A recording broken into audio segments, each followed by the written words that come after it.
Everyone, how are you all? I hope आप सभी अच्छे होंगे। आप सभी का स्वागत है हमारी आज के वीडियो में। और आज के वीडियो में हम लोग सीखने वाले हैं कि दो वेक्टर्स का क्रॉस प्रोडक्ट कैसे करते हैं। यहाँ पर वेक्टर्स में आपको साइन स्पेसिफिक होना बहुत ही ज़्यादा ज़रूरी है। क्योंकि डॉट प्रोडक्ट होने से आपका रिजल्ट कुछ और आएगा, क्रॉस प्रोडक्ट होने से रिजल्ट कुछ और आएगा। तो आप कहीं और मल्टीप्लाई कर रहे हैं यानी किसी और चैप्टर में, तो आपको साइन की उतनी टेंशन लेनी नहीं है कि मल्टीप्लिकेशन में आपने डॉट यूज़ किया है या क्रॉस। लेकिन जब आप वेक्टर्स के प्रोडक्ट कर रहे हैं तो आपको साइन स्पेसिफिक होना होगा। तो यहाँ पर आज हम लोग सीखेंगे कि क्रॉस प्रोडक्ट कैसे करते हैं। तो हमारे पास दो वेक्टर्स हैं और आपको वेक्टर्स में एक चीज़ कॉमन दिखती है कि एक आई कैप होता है, जे कैप होता है, के कैप होता है। तो सबसे पहले इन तीनों को हमने एक लाइन में अरेंज कर लिया है। उसके बाद जो भी इनके साथ वैल्यूज़ मल्टीप्लाई में है उनको भी हमने उसके अकॉर्डिंग लिख लिया है। जैसे कि पहले वेक्टर में, और आपको ये ऑर्डर के अकॉर्डिंग करना है। पहले आपका ये वेक्टर है तो आप इसी को पहले अलाइन यानी इस लाइन में लिखेंगे अलाइन करके कि आई कैप की वैल्यू आपके यहाँ पर 2 मल्टीप्लाई है, जे कैप के साथ 3 है, के कैप के साथ सिंगल है ये, तो आप इसको 1 भी लिखेंगे। Same goes with this. यहाँ पर सिंपली आपको आई कैप दिया हुआ है तो आप यहाँ पर 0 नहीं लिखेंगे, इसकी वैल्यू आप यहाँ पर 1 लिखेंगे। क्यों? क्योंकि 1 into I cap is 1 I cap only. तो यहाँ पर उसके बाद जे कैप की वैल्यू लिखनी है, दैट इज़ 2। फिर के कैप के साथ क्या मल्टीप्लाइड है? 3। हमने इतना लिख लिया। अब उसके बाद हम लोग जैसे डिटर्मिनेंट को सॉल्व करते थे वैसे ही करेंगे। आपको आई कैप पहले यहाँ पर लिखना है, उसके बाद आपको ऐसा समझना है कि आपके पास ये रो, दिस कॉलम एंड दिस रो ये कैंसिल आउट हो गए हैं, बचा है बस ये 4 नंबर एंड इसका क्रॉस मल्टीप्लाई करना है।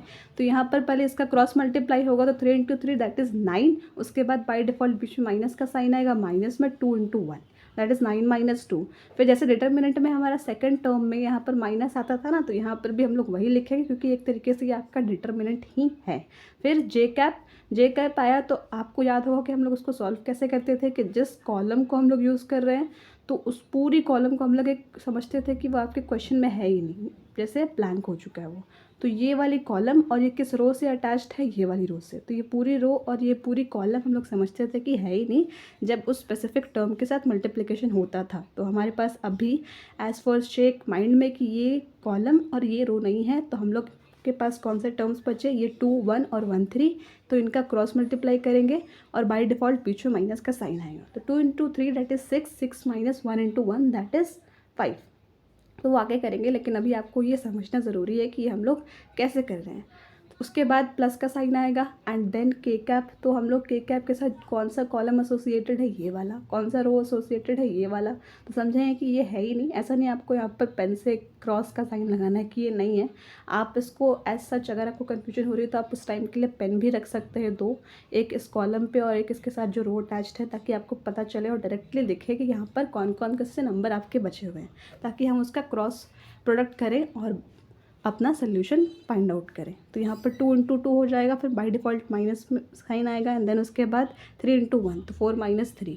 उसके बाद सिंपली आप इसको सॉल्व करेंगे ना, आपका आंसर आ जाएगा। तो आपको यही बात याद रखनी है कि जैसे हम लोग डिटर्मिनेंट्स में मल्टीप्लिकेशन करते हैं वैसे सेम प्रोसेस यहाँ पर फॉलो करना है एंड आपको एक ऐसे अलाइन करके लिखना है। उसके बाद बीच में जो जे कैप के पहले आपका बाय डिफ़ॉल्ट माइनस का साइन आएगा।